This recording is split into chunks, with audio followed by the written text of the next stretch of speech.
Hello everyone, welcome to another video. Today I am going to be reviewing Bone Criers Moon and Bone Criers Dawn by Catherine Purdy. Together they are a duology, and I thought I would just review them together instead of separate.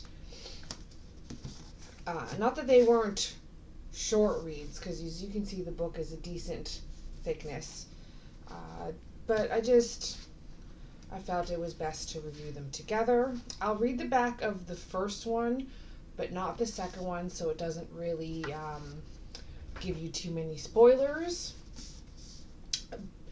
Bone Criers have a sacred duty to ferry the spirits of the dead to the afterlife, but the gods demand a sacrifice for them to prove their dedication.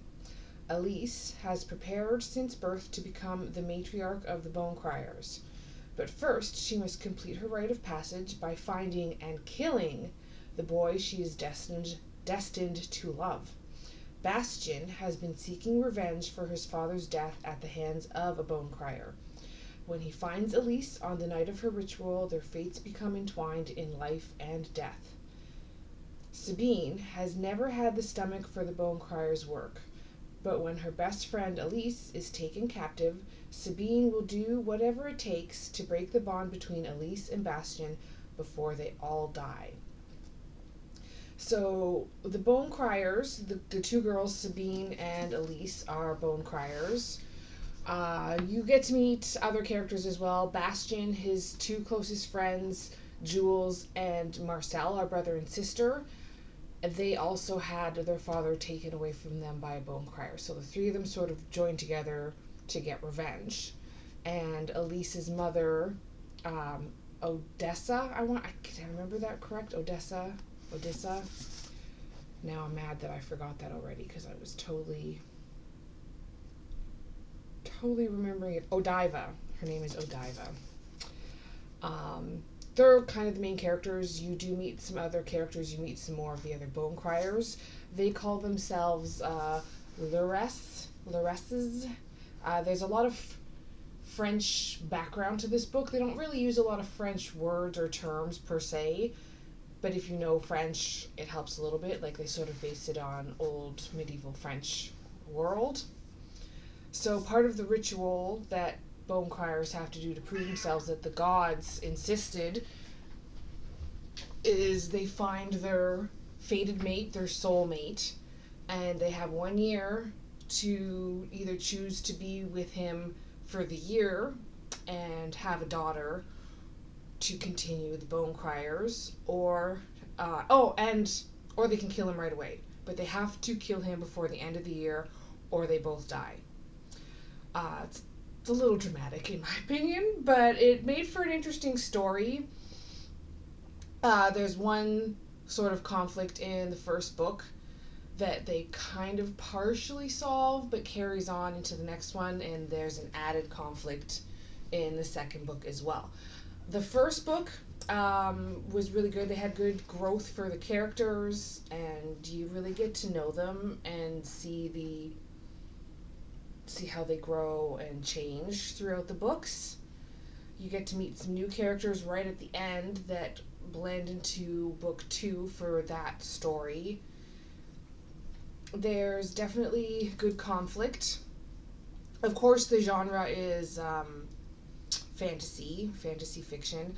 I would give it an age rating of 13 plus because they do talk about intimacy, and there are a few kissing scenes. They talk about fathering a child, stuff like that. Although it's not a romance. There are no explicit details or love scenes. Just a couple of kissing scenes.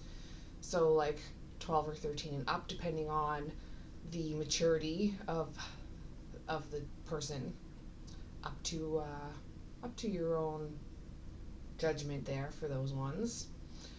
The plot was well paced, I thought. It was nice and even, not too slow, not too fast. There was a couple elements that I found kind of predictable, like you kind of figure out who's going to betray them and how things are going to end out. I found although the one, when I figured it out, I was happy. It was like a happy discovery. I liked it. In the second one, I definitely had some more emotions than in the first one. There was like the series of like happiness and a little bit of upset when certain things happened. But I wasn't too upset because I knew it would get undone, if that makes sense, without actually adding any spoilers to it. Definitely some twists thrown in. And the way. Okay, I like the way it ended. I found it was good. Everything was wrapped up neat and tidy. But there's definitely room if she wanted to add another book with a new adventure for Elise and Bastian. She could totally do that. Even for Sabine, they could have another book and some more adventures. My copies, I own these copies, and I found it actually. I kind of liked it. Let's see if I can actually find the pages now. There is. It had a little accident in the printing process, so I don't know how well you can see that. Like there's ink smears, and it's like got quite speckled on this page, and that's several. There's several pages like that throughout the whole center part of the book where there's ink randomly. There was one here that was actually kind of hard. Not hard to read, but it was definitely intense. It's a little blurred. I think it gives the book character. It's definitely interesting. But that was in the second book. The first one came out perfect. I did order them online. So, I mean, I've never got a book that said that had that in it before, which is kind of nice. But, like, if I got more like that, I wouldn't mind it. As long as I can still read it. It's kind of interesting. There is talk about ritual sacrifice in this book, and there are actual animal sacrifices, but she doesn't go into too much detail about that. I said before they use some French terms.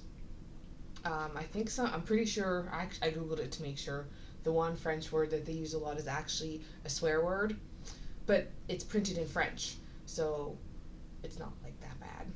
I don't mind vulgar language in books, though. Obviously, I've read a bunch of quite explicit books before. I've reviewed them here, so you know, I don't mind that at all.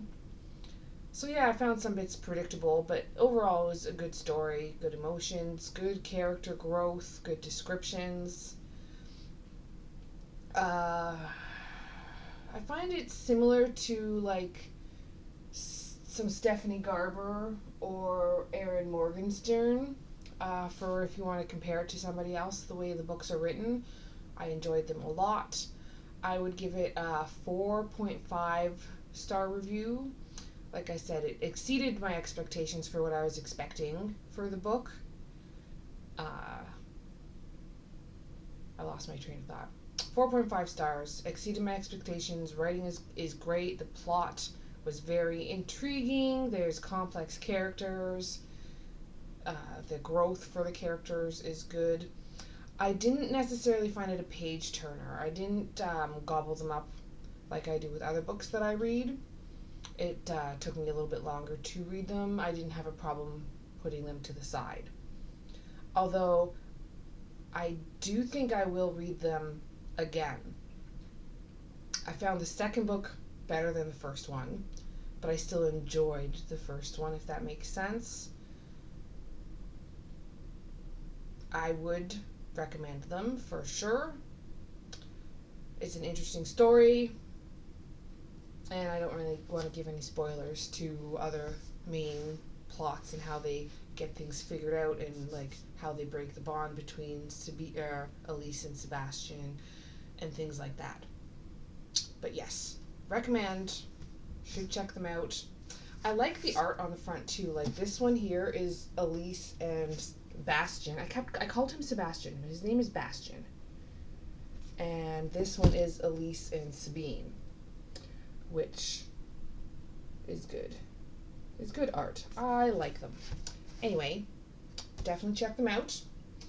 I hope you enjoyed that video. Please like and subscribe for more videos so you can get the notifications when I release the next one.